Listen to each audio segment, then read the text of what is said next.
बिस्मिल्लाहिर्रहमानिर्रहीम। मौजूद दोस्तों अस्सलाम वालेकुम। असी मसनवी रूमी शरीफ जो पहिरियों दफ़्तर पढ़ी रहा हुआसीं। हिन खां अॻु में ॿ किसा बयान थी चुका। किसो नंबर 5 ख्वाब में ॾिठल खुदाई तबीब सां बादशाह जी मुलाक़ात, ऐं किसो नंबर 6 बादशाह जो गेबी तबीब खे बीमार वटि वठी वञणु। हिन हिसे में भी असीं ॿ किसा पढ़ंदासीं। किसो नंबर 7 मर्ज़ मालूम करण लाइ तबीब जो बानीअ सां नवे किलाई में मुलाक़ात करणु, ऐं किसो नंबर 8 तबीब जो बानीअ जी बीमारी खे सुञाणणु ऐं बादशाह ते ज़ाहिर करणु। किसो नंबर 7 मर्ज़ मालूम करण लाइ तबीब जो बानीअ सां नवे किलाई में मुलाक़ात करणु। चूं हकीमे अज़ ई सुखने आगाह शुद, दस्तरू हम दास्ताने शाह शुद। यानी तबीब जॾहिं इन ॻाल्हि खां बाख़बर थी वियो ऐं अंदरां बादशाह जो राज़दार थी वियो, तॾहिं बादशाह खे चई त हिकु घरु ख़ाली कर तां त आउं अकेलाईअ में बानीअ खां पुछा ॻाछा करियां, छाकाणि त इश्क जो राज़ अकेलाईअ में ई मालूम थी सघे थो। बादशाह घरु ख़ाली करायो ऐं ॿाहिरि वियो। तां त तबीब बानीअ ते इश्क जो मंत्र पढ़ी। तबीब बानीअ खां पुछा कई त तुंहिंजो शहर कहिड़ो आहे, छाकाणि त मुख़्तलिफ़ मुल्कनि में रहण वारनि जा मिज़ाज जुदा हूंदा आहिनि, उन जे करे इलाज बि जुदा हूंदो आहे।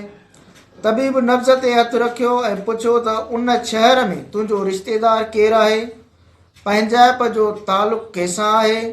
इश्क जे मर्ज़ खे सम्झणु आसान कमु न आहे। दिलि जी बीमारियुनि जो इलाज रहबर कामिल ई करे सघे थो। बानी खुली करे ॻाल्हाए रही हुई ऐं तबीब कन लॻाए संदसि ॻाल्हियूं ॿुधी ऐं नब्ज़ ॾिसी रहियो हो त कहिड़े नाले ते बानीअ जी नब्ज़ तेज़ थिए थी। बानी पंहिंजे शहरनि जा नाला ॻणाया ऐं तबीब पुछियो त पंहिंजे शहर छॾण खां पोइ तूं ज़्यादा कहिड़े शहर में रही आहीं। तॾहिं बानीअ थधो साहु भरियो, अखियुनि मां ॻोढ़ा वहण लॻी ऐं चवणु लॻी त समरकंद में मूंखे हिकु वापारीअ आंदो, उते मूंखे हिकिड़े सोनारे ख़रीद कयो। उन 6 महीना मूंखे पंहिंजे पासे में रखियो ऐं पोइ विकिणी छॾियईं। जॾहिं उहो चयईं तॾहिं तबीब नब्ज़ ऐं चहिरे मां फौरन सम्झी वरितो त बानीअ खे उन सोनारे सां इश्क आहे। तबीब बीमारीअ जो बुनियादु सम्झी वरितो। चयईं त हाणे तूं बीमारीअ मां छुटकारो हासिल करे वठंदीअ, पर उहो राज़ हरगिज़ कंहिंसां न खोलिज। भली बादशाह पुछा करे त बि न ॿुधाइज।